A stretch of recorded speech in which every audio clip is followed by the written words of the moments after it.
आगे का एजेंडा देख रहे हैं आप। उत्तराखंड के अल्मोड़ा में भीषण बस हादसा हुआ है। बस हादसे में अब तक 20 लोगों की मौत की पुष्टि हो गई है। 20 घायलों को अस्पताल में भर्ती कराया गया है।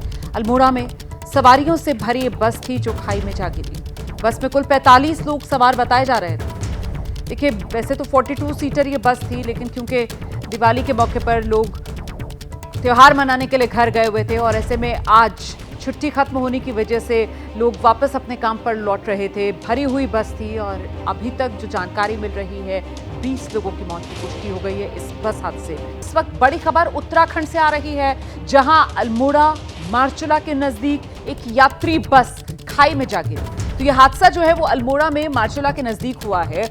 यात्री बस गढ़वाल से रामनगर जा रही थी और मारचूला के पास ये बस खाई में जा गिरी। तस्वीरें भी आ गई हैं हादसे वाली जगह की। ये तस्वीरें आपके सामने हैं। हादसे के वक्त कुछ लोग बस से नीचे गिर गए। इस बस में वैसे तो 42 लोगों के बैठने की जगह थी और बताया जा रहा है कि बस जो है वो खासी भरी हुई थी।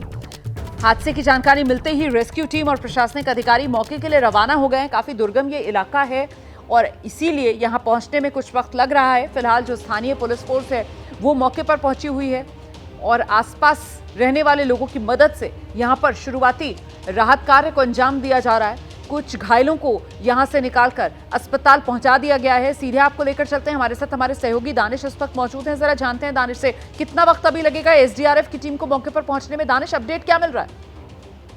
देखिए रुबाना, मैं आपको बता दूं, मौके पर पहुंचने में बल्कि 3 जिले की पुलिस वहां पर पहुंचने वाली। तीनों जिलों से अल्मोड़ा, उधम सिंह नगर, नैनीताल, 3 जगहों से टीमों को बुलाया गया है। एसडीआरएफ टीमों की अगर बात करें तो अल्मोड़ा, नैनीताल, उधम सिंह नगर से टीमों को बुलाया है। लगभग 4 से 6 टीमें एसडीआरएफ की बुलाई गई हैं और मौके पर पहुंचने में लगभग 1.5 से 2 घंटे इन सभी टीमों को लग सकता है। बात करें पुलिस की तो पुलिस में जो सल्ट चौकी है वहां के पुलिस वाले और स्थानीय लोग मिलकर के रेस्क्यू ऑपरेशन अभी चला रहे हैं, क्योंकि जो टीम वहां तक पहुंचनी है वो रास्ता बहुत ही दूर है और घटना स्थल इतना दूर होने की वजह से अभी तक मौके पर जो टीमें हैं नहीं पहुंच पाई हैं। अभी तक जो जानकारी हमारे पास आ रही है 1 से 2 दर्जन लोगों को बाहर निकाल लिया गया है। 5 शव अभी तक बरामद हुए हैं और संख्या भी बढ़ सकती है, ऐसा कहना है स्थानीय प्रशासन का कि संख्या भी और भी बढ़ सकती है, क्योंकि बहुत नीचे बस गिरी हुई है और चट्टान के ऊपर रुकी हुई है। चट्टान के ऊपर बस रुकने से उनको शवों को या फिर स्थानीय जो लोग हैं उनको जो निकालने की कोशिश कर रहे हैं घायलों को, इसमें काफी दिक्कतों का सामना करना पड़ रहा है। बिल्कुल, तो हादसा भीषण है, हादसा बड़ा है। जो शुरुआती जानकारी मिल रही है, हालांकि अभी औपचारिक तौर पर पुष्टि नहीं हुई। जैसे कि हमारे सहयोगी दानिश बता रहे थे कि अभी तक 5 शव बाहर निकाल लिए गए हैं और फिलहाल जो एसडीआरएफ की टीम है और साथ ही आसपास के जिलों की जो पुलिस फोर्स है उसके पहुंचने का मौके पर इंतजार किया जा रहा है, ताकि और तेज गति से राहत और बचाव कार्य को अंजाम दिया जा सके। भीषण हादसा, बस खाई में गिर गई। अगली खबर का हम रुख कर रहे हैं। महाराष्ट्र विधानसभा चुनाव से जुड़ी बड़ी खबर मैं आपको बताने जा रही हूं। आज 4 नवंबर मतलब महाराष्ट्र विधानसभा चुनाव के लिए नामांकन वापस लेने का आज है आखिरी दिन। महायुति और महाविकास अघाड़ी से मैदान में 50 के आसपास बागी उम्मीदवार हैं जो चुनाव मैदान में उतरे हुए हैं और दोनों गठबंधनों में कई सीटों पर दोस्ताना मुकाबला भी होना है। ऐसे में होगा क्या चुनाव में, इसकी तस्वीर आज साफ हो जाएगी जब नामांकन वापस लेने के अंतिम दिन आज नामांकन नाम वापस लिए जाएंगे। तब कितने बागी नामांकन वापस लेते हैं, कहां कहां फ्रेंडली फाइट की स्थिति बनती है और कहां गठबंधन में बात बन जाती है, इस सब को लेकर जो फुल एंड फाइनल तस्वीर है वो आज साफ हो जाएगी। इस बीच देखिए, महायुति में बागियों को मनाने में सीएम शिंदे खुद जुटे हुए हैं। अंधेरी पूर्व सीट पर शिंदे गुट में बगावत खत्म हो गई है, ये जानकारी मिल रही है। स्वीकृति शर्मा नामांकन अपना वापस ले लेंगी आज। महाराष्ट्र के मुख्यमंत्री एकनाथ शिंदे ने विधान परिषद को सदस्य बनाने का ऐलान कर दिया है उनको। स्वीकृति शर्मा ने निर्दलीय के तौर पर अपना पर्चा भरा था। इनकाउंटर स्पेशलिस्ट प्रदीप शर्मा की पत्नी स्वीकृति शर्मा टिकट नहीं मिला तो फिर निर्दलीय के तौर पर चुनाव मैदान में उतर गई, नामांकन दाखिल कर दिया अंधेरी पूर्व सीट से। हालांकि अब एकनाथ शिंदे उन्हें मनाने में कामयाब हो गए हैं। विधान परिषद का सदस्य बनाने का उनको ऐलान कर दिया गया है और सुनाते हैं आपको किस तरीके से एकनाथ शिंदे को कामयाबी मिली।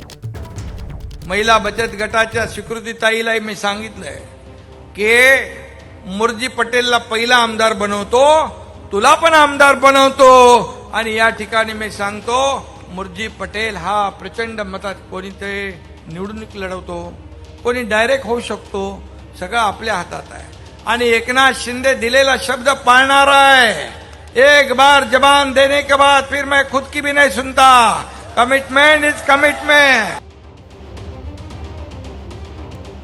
तो ये अंदाज शिंदे साहब का सुन रहे थे आप। कमिटमेंट इज कमिटमेंट, एक बार जबान दे दी फिर मैं अपनी भी नहीं सुनता हूं।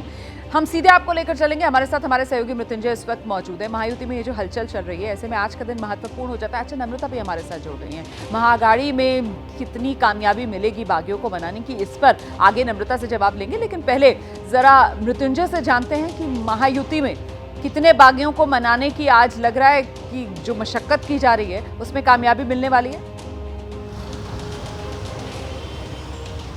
रोमाना, देखिए आखिरी के कुछ घंटे बचे हैं जब ये स्थिति स्पष्ट हो जाएगी कि महाराष्ट्र की राजनीतिक बिसात किस तरह से बिछाई जाती है।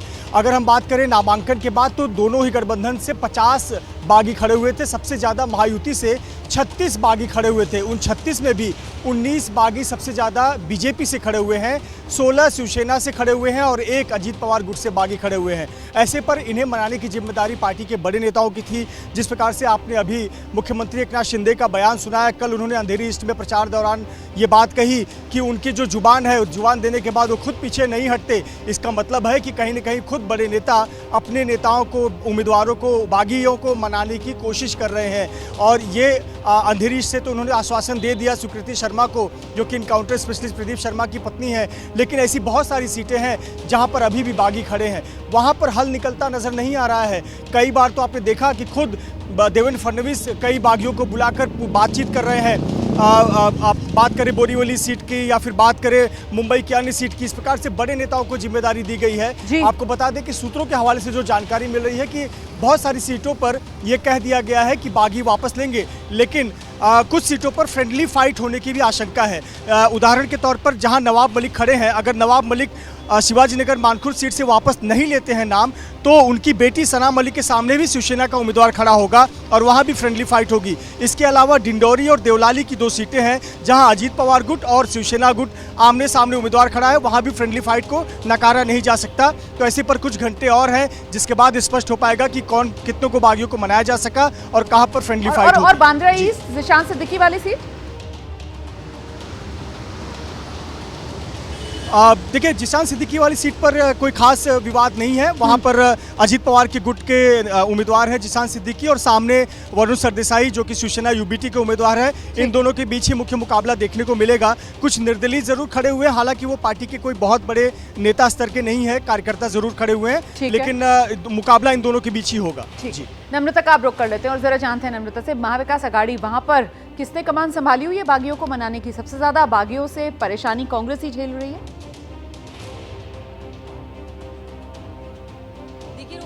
महाविकास आघाड़ी में 14 के करीब बागी उम्मीदवार हैं जिन्होंने नामांकन भरा है और कुछ ही घंटे बाद ये स्थिति साफ हो जाएगी।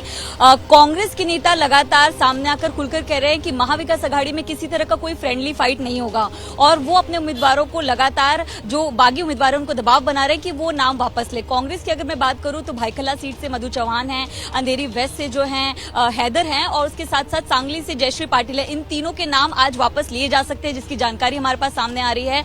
दूसरी तरफ उद्धव ठाकरे की पार्टी से जो तमाम कैंडिडेट्स है 10 के करीब जो हैं, 10 से ज्यादा के करीब उनके भी बागी नेता हैं, उनको मनाने की कोशिश खुद उद्धव ठाकरे को दे दिया गया है। यानी कि महाविकास आघाड़ी में एक चीज बहुत क्लियर है कि जिस पार्टी के जो बागी नेता हैं उनको पीछे लेने की जिम्मेदारी उस पार्टी के प्रमुख की होगी। वो उनसे बातचीत करें और उनको नाम पीछे लेने के लिए पूरी तरह से जो है एक्सेप्ट करवाए। तो कुछ ही घंटे बाद जो है खास तौर पर कांग्रेस के कई नेता अपना नाम पीछे लेते हुए नजर आएंगे। जिन 3 नामों का मैंने जिक्र किया, भाईखला की सीट, सांगली की सीट और अंधेरी वेस्ट की सीट से, ये तीनों जो बड़े नाम है वो जरूर नाम पीछे वापस लेते हुए दिखाई देंगे। और इसके साथ साथ जो शिवसेना के कुछ नेता हैं, उद्धव ठाकरे उनसे लगातार बातचीत कर रहे हैं, उनको भी कहा गया है कि आपको आगे बड़ी जिम्मेदारी मिलेगी, फिलहाल आप नाम पीछे ले लीजिए, हमें एकजुट होकर लड़ना है। तो एक मैसेज जो है वो महाविकास आघाड़ी में चल रहा है, लेकिन एक सबसे बड़ा मैसेज वो क्लियर है कि फ्रेंडली फाइट बिल्कुल भी नहीं होगा महाविकास आघाड़ी में। बहुत शुक्रिया नम्रता, आपका भी, मृत्युंजय आपका भी इस तमाम जानकारी के लिए। आइए आगे बढ़ते हैं, बात झारखंड की करते हैं। आज प्रधानमंत्री नरेंद्र मोदी की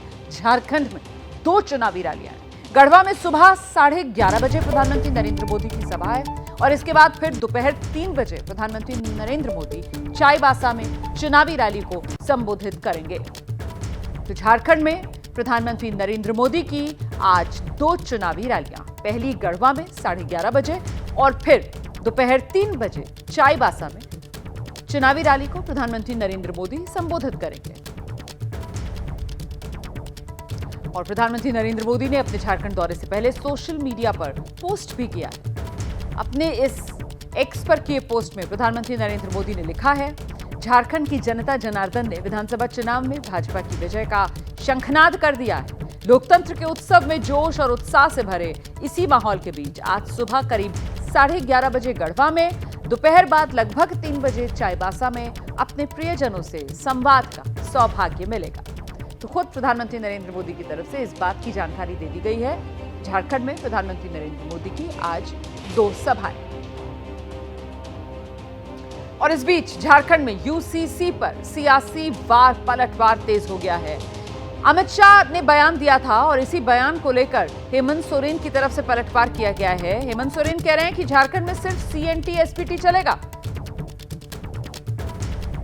छोटा नागपुर संथाल परगना टेनेंसी एक्ट का जिक्र जो कर रहे हैं, यहां पर सीएनटी और एसपीटी की बात करते हुए हेमंत सोरेन वो कह रहे हैं न यूसीसी और ना ही एनआरसी चलेगा। ये हेमंत सोरेन की तरफ से कहा गया है। दरअसल बीजेपी ने जो अपना संकल्प पत्र जारी किया उसमें झारखंड के लिए यूसीसी का वादा बीजेपी की तरफ से किया गया और इसी को लेकर यूसीसी पर ये आर पार बीजेपी और जेएमएम के बीच। दिखाते हैं आपको। हेमंत बाबू, झारखंड में यूसीसी जरूर आएगा। हमारी सरकार झारखंड में यूसीसी लाएगी, मगर यूसीसी से आदिवासियों को पूर्णतया हम बाहर रखेंगे। कोई आदिवासी के अधिकार और कानून को यूसीसी से हम नहीं छेड़ेंगे। आए लोग कहते हैं कि एनआरसी लागू करेंगे, यूसीसी लागू करेंगे। मैंने कहा यहाँ पर ना एनआरसी होगा ना यूसीसी होगा, यहाँ होगा तो सीएनटी होगा, एसपीटी एक्ट होगा, पेशा कानून होगा।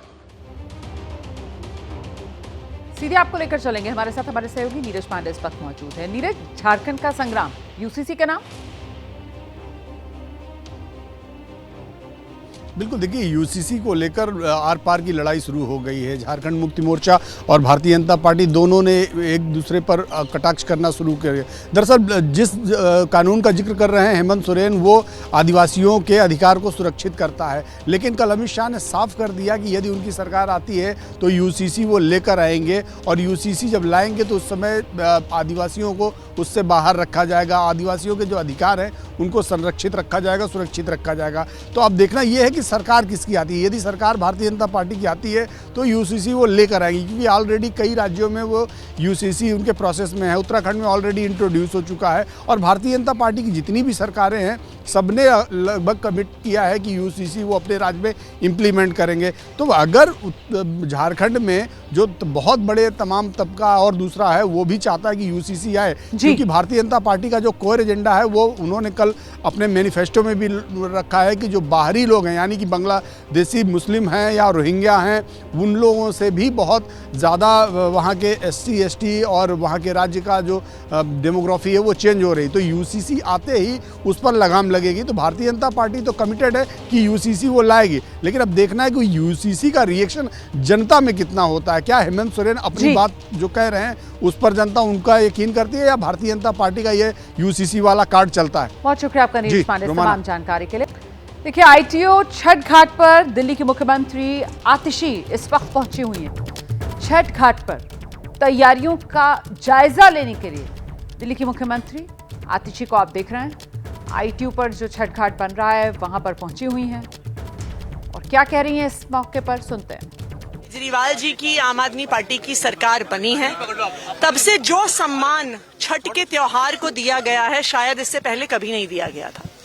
2014 तक पूरी दिल्ली में मात्र 60 जगह छठ की पूजा होती थी जो सरकारी तौर पे आयोजित होती थी, लेकिन मुझे खुशी है इस बात की कि आज 1000 से ज्यादा लोकेशंस पर दिल्ली सरकार द्वारा अरविंद केजरीवाल जी के मार्गदर्शन में ऐसे शानदार छठ घाट बनाए जा रहे हैं।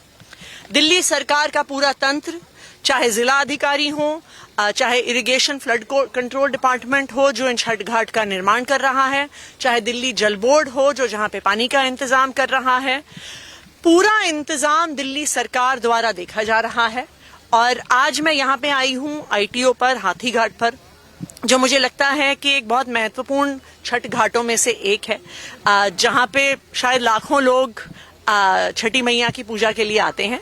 तो पूरा इंतजाम बढ़िया चल रहा है और इसी तरह हमारे सारे विधायक, हमारे सारे मंत्री लगातार सभी छठ घाट का इंस्पेक्शन कर रहे हैं। हम बस यही उम्मीद करते हैं कि छठी मैया का आशीर्वाद सभी दिल्ली वालों पे बना रहे। महाराष्ट्र चुनाव को लेकर महाविकास आघाड़ी से अभी की बहुत बड़ी खबर सामने आ रही है। दोपहर 12 बजे शरद पवार के घर पर एक बैठक होनी है। दरअसल बागियों को लेकर इस बैठक में चर्चा संभव बताई जा रही है। उद्धव ठाकरे, संजय राउत शरद पवार के घर पहुंचेंगे इस बैठक में शिरकत करने के लिए। आगे की चुनावी रणनीति पर भी इस बैठक में चर्चा होगी। तो महाविकास आघाड़ी की ये बड़ी बैठक होगी। दोपहर 12 बजे शरद पवार के घर पर यह बैठक होगी।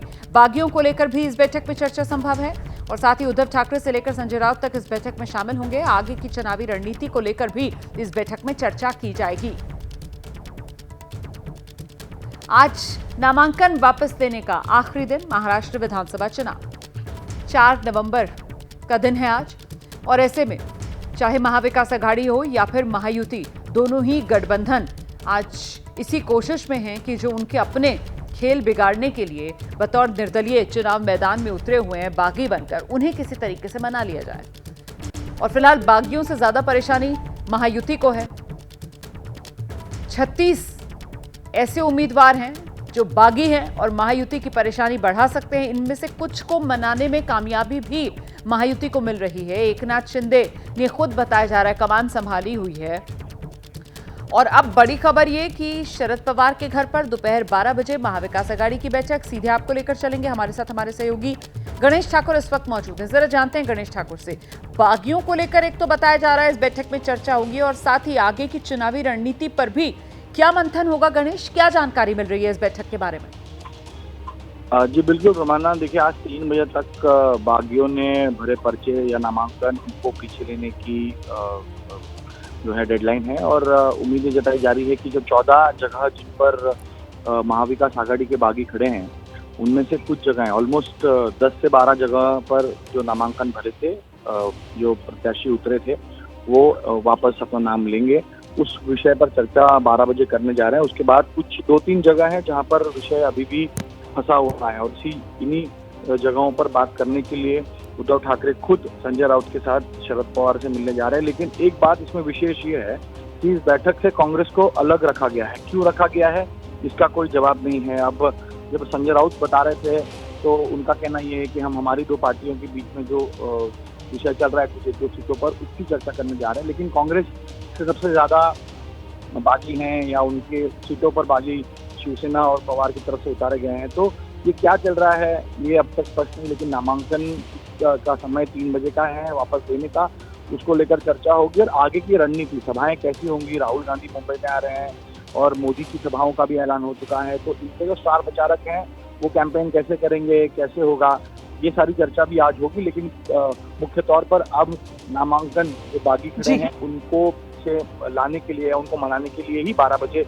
उद्धव ठाकरे मिलने जा रहे हैं। बिल्कुल, और देखिए ये तो वाकई में बहुत बड़ी बात है जिसका जिक्र अभी गणेश ठाकुर कर रहे हैं कि महाविकास आघाड़ी की ये बैठक है, शरद पवार के घर पर ये बैठक हो रही है और कांग्रेस को इसमें शामिल नहीं किया गया है। फिलहाल शिवसेना उद्धव गुट की तरफ से कहा जा रहा है कि एनसीपी शरद पवार गुट और शिवसेना उद्धव गुट के जो कुछ उम्मीदवार बागी उनको लेकर, कुछ सीटों को लेकर आपस में चर्चा होनी है। लेकिन फिर भी सवाल तो पूछे जाएंगे क्योंकि शरद पवार के घर पर यह बैठक महाविकास आघाड़ी की, जिसमें खुद उद्धव ठाकरे पहुंचेंगे शिरकत करने के लिए, लेकिन कांग्रेस को फिलहाल इससे क्या दूर रखा गया है, ये सवाल बड़ा हो जाता है। इस बीच देखिए बीजेपी के बागी हैं गोपाल शेट्टी, नामांकन वापस लेंगे, ये भी खबर सामने आ रही है। 2 दिन पहले ही देवेंद्र फडणवीस से इनकी मुलाकात हुई थी। गोपाल शेट्टी ने बोरीवली से नामांकन किया था, लेकिन अब जानकारी ये कि गोपाल शेट्टी नामांकन वापस लेंगे। सीधे आपको लेकर चलेंगे, हमारे साथ हमारे सहयोगी गणेश ठाकुर लगातार बने हुए हैं। गणेश, धीरे धीरे कर महायुति जो है वो अपने बागियों को ऐसा लग रहा है मनाने में कामयाब हो रही है।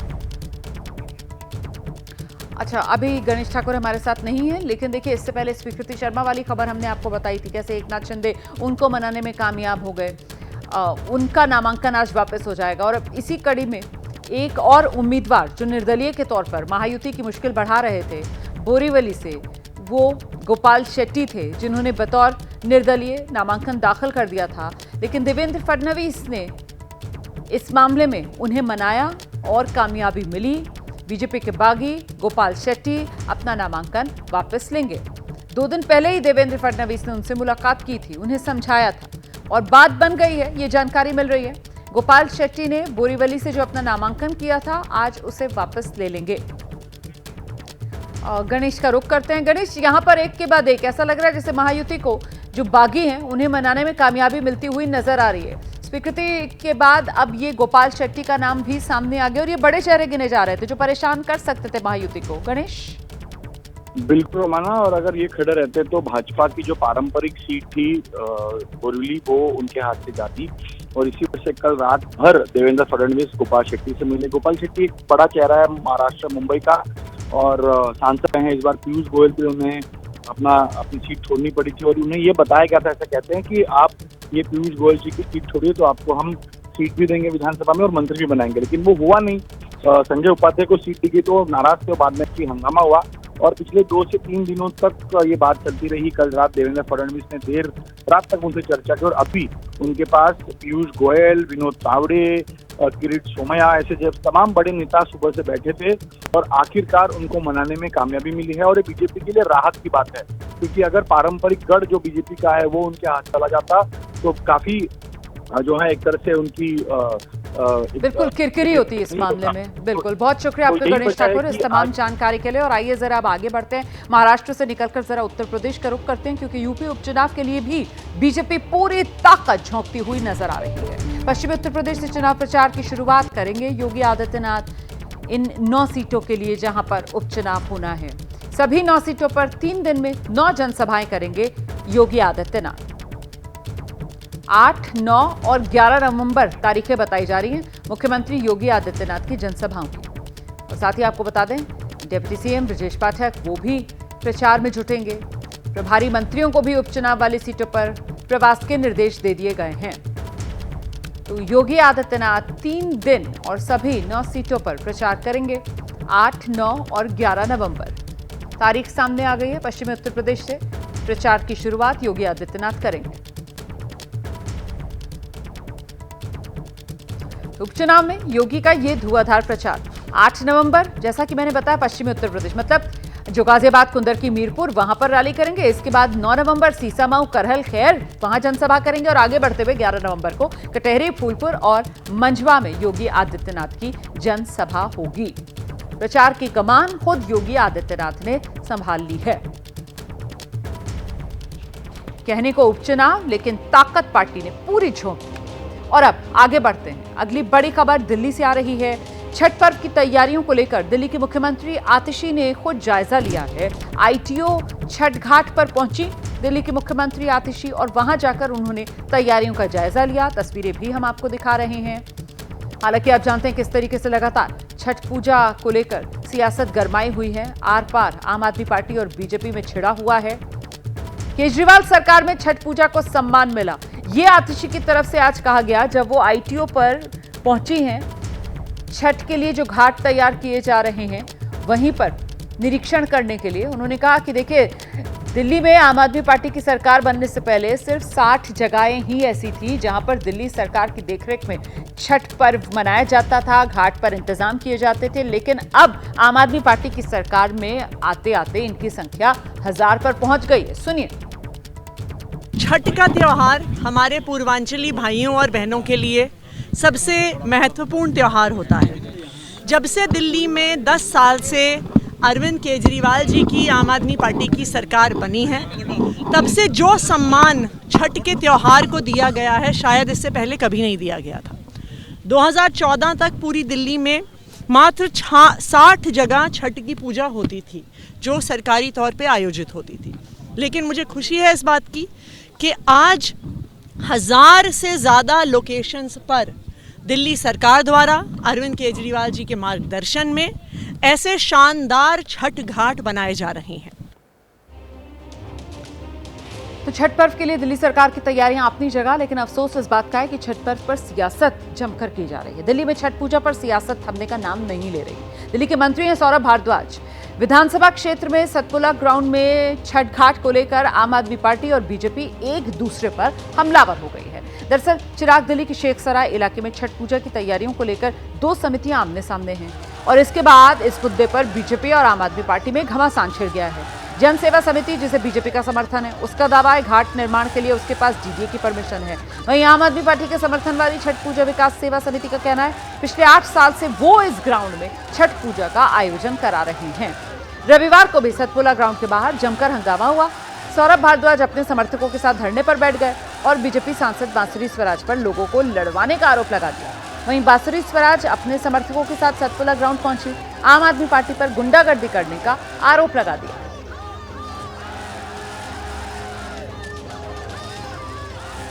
तमाम लोग, आप किसी से भी उसका आईडी कार्ड चेक कर लो, लाइसेंस चेक कर लो, ये तमाम लोग चिराग दिल्ली गांव और आसपास हमारे इलाके के हैं। ये वो लोग हैं जो यहाँ पे पिछले 8 सालों से छठ मना रहे हैं। और जो भारतीय जनता पार्टी के कुछ लोग अभी आए हैं, आप इनसे इनके लाइसेंस चेक करो, इनमें कितने लोग हैं जो चिराग दिल्ली गांव के हैं, इतने लोग हैं जो खिड़की गांव के हैं या आसपास के हैं, कोई भी नहीं है। इससे पता चलता है कि भारतीय जनता पार्टी जो यहाँ करने की कोशिश कर रही है, इनके साथ कोई भी यहाँ का लोकल आदमी खड़ा होने के लिए तैयार नहीं है। इसलिए बाहर से लोग बुलाने, हिंदू विरोधी कौन है, छठ विरोधी कौन है, ये लोग हैं। ये आ जाए, गीता लगा लो, आप यहाँ पे भगवत गीता कर लो और इनकी बांसुरी स्वराज को बुला लो, भगवत गीता पे हाथ रख के कसम खा जाए, मैं कह दूंगा कि हम नहीं करेंगे फिर छठ पूजा। और भारद्वाज जी किस प्रकार की गुंडागर्दी पे उतरे हैं, ये देखिए।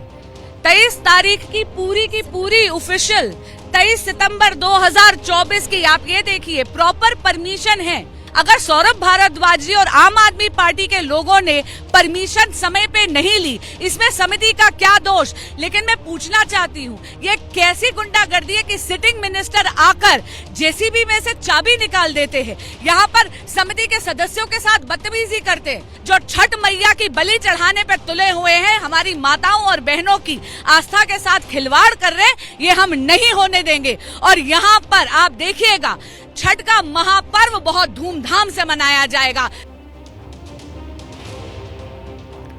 दिल्ली की शेख सराय, जहां छठ घाट को लेकर आम आदमी पार्टी और बीजेपी आमने सामने आ गई हैं, वहां से रिया हमारे साथ मौजूद है और साथ ही आईटीओ वाला घाट, जहां कुछ देर पहले दिल्ली की मुख्यमंत्री आतिशी पहुंची थी, वहां से बलराम पांडे हमारे साथ मौजूद हैं। पहले जरा रिया का रुख करते हैं और जानते हैं रिया से स्थिति अभी क्या बनी हुई है। कोई भी अपना दावा छोड़ने को तैयार नहीं है यहाँ पर।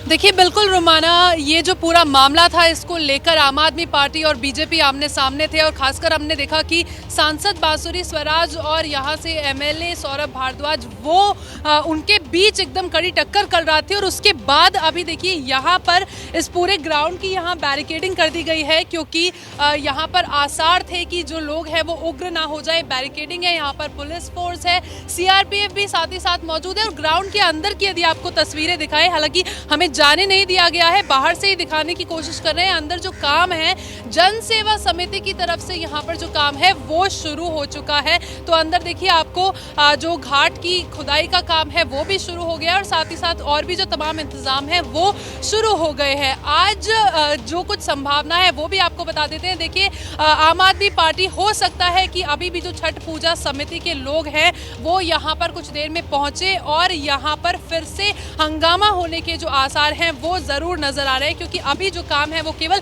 जन सेवा समिति ही अंदर कर पा रही है, क्योंकि उनका कहना है कि उनके पास डीडीए की परमिशन है। हालांकि जो छठ पूजा समिति है जिसकी बात आम आदमी पार्टी लगातार कर रही है, सौरभ भारद्वाज जिसकी बात कर रहे हैं, उनके पास जो परमिशन है वो दिखा रहे हैं कि डीएम की लिस्ट में हमारा नाम है। डीएम के साथ जो मीटिंग हुई थी हम भी यहाँ पर करा रहे हैं इस ग्राउंड में पिछले कई सालों से जो छठ पूजा का इंतजाम है। तो देखिए जाहिर सी बात है दोनों पार्टीज आमने सामने हैं और उसको ध्यान में रखते हुए यहाँ पर फिलहाल जो सुरक्षा के इंतजाम है उन्हें पुख्ता कर दिया गया है। तस्वीरों में नजर भी आ रहा है किस तरीके से पुख्ता सुरक्षा इंतजाम के बीच वहां पर जेसीबी से वो खुदाई का काम अब होता हुआ नजर आ रहा है। हम सीधे जरा बलराम पांडे का रुख करते हैं और जानते हैं बलराम पांडे से, मुख्यमंत्री आई थी अभी यहाँ पर आईटीओ घाट पर देखने के लिए, इंतजाम कैसे हैं, संतुष्ट नजर आई या कुछ खामियां अभी रह गई?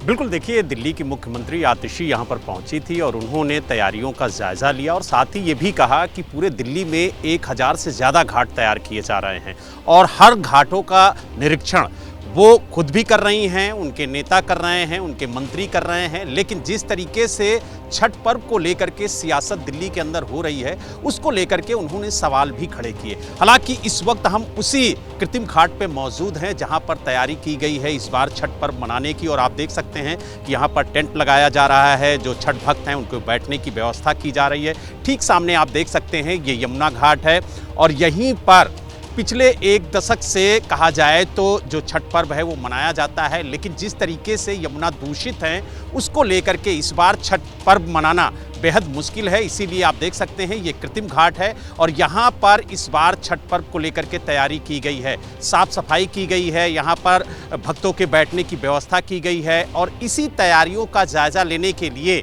जो दिल्ली की मुख्यमंत्री हैं आतिशी वो पहुंची हैं और उन्होंने कहा कि सरकार की तरफ से हर संभव मदद जो छठ आयोजक हैं उनको की जा रही है। और यहाँ पर जो छठ पर्व मनाया जाता है वो छठ पूजा समिति दिल्ली के द्वारा मनाया जाता है और लगातार इसी तरीके की जो तैयारियां हैं वो दिल्ली के तमाम इलाकों पर देखने को मिल रही हैं। आप देख सकते हैं कि यहाँ पर पानी भरने का जो काम है वो किया जा रहा है। बहुत शुक्रिया आपका बलराम इस तमाम जानकारी के लिए, आपका भी बहुत बहुत शुक्रिया तमाम जानकारी के लिए। और इस बीच देखिए छठ पूजा को लेकर लोगों का जो घर जाने का सिलसिला है वो अब शुरू हो चुका है। मुंबई से कई लोग छठ पर अपने घर जाने के लिए निकले तो, लेकिन भीड़ के चलते कई लोगों को ट्रेन में जगह नहीं मिली।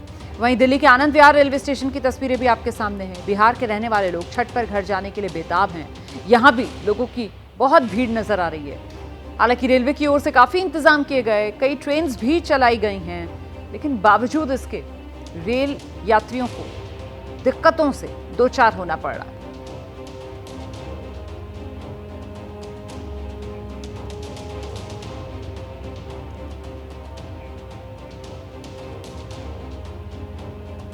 और आइए सीधे आपको लेकर चलेंगे। आप देख रहे हैं हमारे साथ हमारी सहयोगी दिल्ली से मदीहा खान इस वक्त मौजूद हैं। नम्रता दुबे मुंबई लोकमान्य तिलक टर्मिनस से हमारे साथ जुड़ गई हैं और साथ ही शशांक कुमार पटना से इस वक्त हमारे साथ मौजूद हैं। मदीहा का पहले रुख करते हैं और जानते हैं दिल्ली रेलवे स्टेशन पर किस तरीके की भीड़ आप देख रही हैं छठ पर्व पर उन लोगों की जो घर जाना चाह रहे हैं। मदीहा,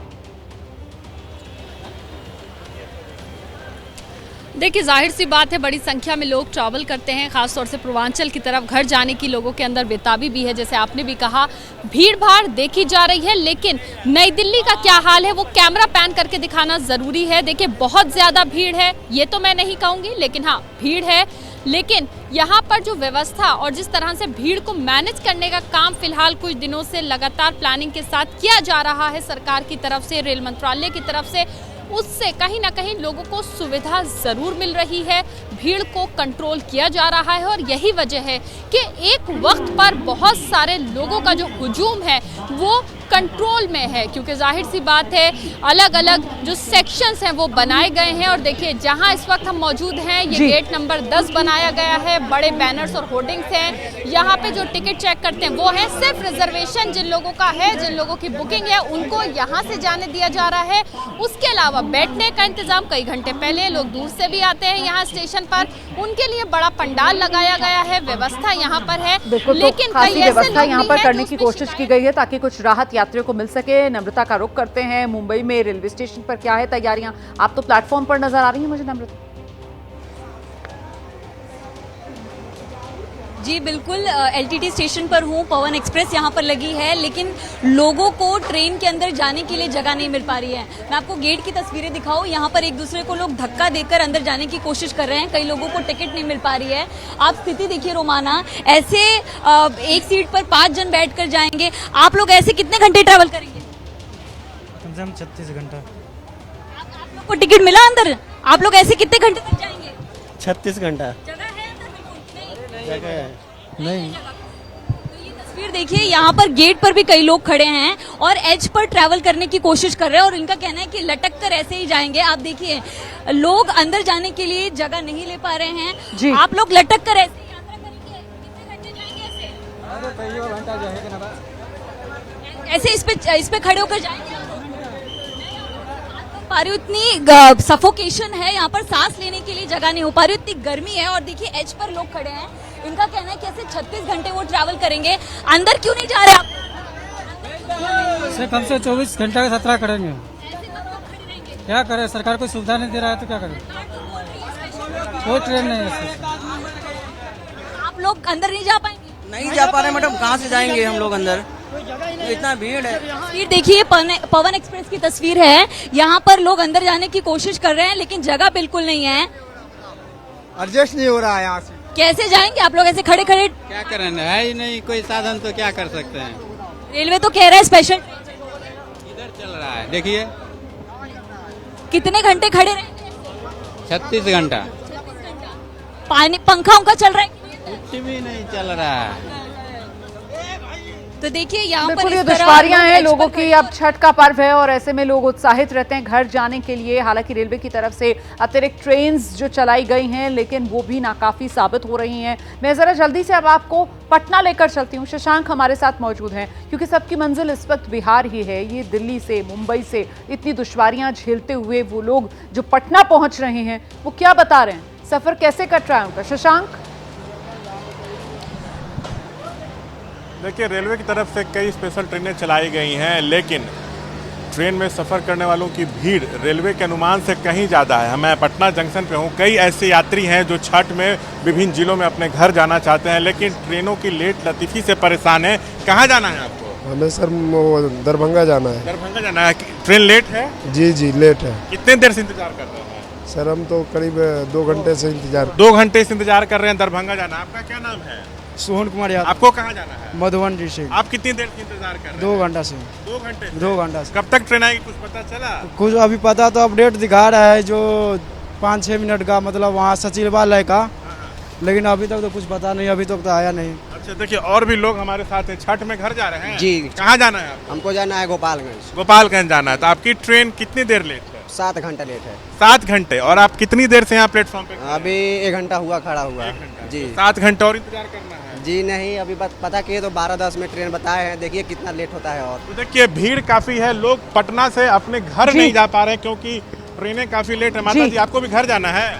कहाँ जाना है? खगड़िया। ट्रेन लेट है? हम कामाख्या से जाएंगे। लेट है ट्रेन? हाँ लेट। देखिए लोगों को परेशानी यहाँ पे काफी हो रही है। जी बहुत शुक्रिया आपका शशांक। नम्रता आपका भी, मदिया आपका भी इस तमाम जानकारी के लिए। और आइए अब जरा आगे बढ़ते हुए आपको सूरत के उधना रेलवे स्टेशन की एक तस्वीर दिखा देती हूँ जहाँ लोगों की भारी भीड़ देखने के लिए मिल रही है। रेलवे स्टेशन पर हालांकि पुलिस मुस्तैद है लेकिन जरा यात्रियों की भीड़ देखिए। देख रहे हैं आप, हुजूम है यहाँ पर यात्रियों का। छठ का मौका है, हर कोई परिवार के साथ घर जाकर पर्व मनाना चाहता है। साल भर इंतजार करता है घर जाने का, छठ के पर्व का, कि पर्व भी मना लिया जाएगा, परिवार से मिल भी लिया जाएगा, लेकिन यही सफर दुश्वारियों भरा नजर आ रहा है।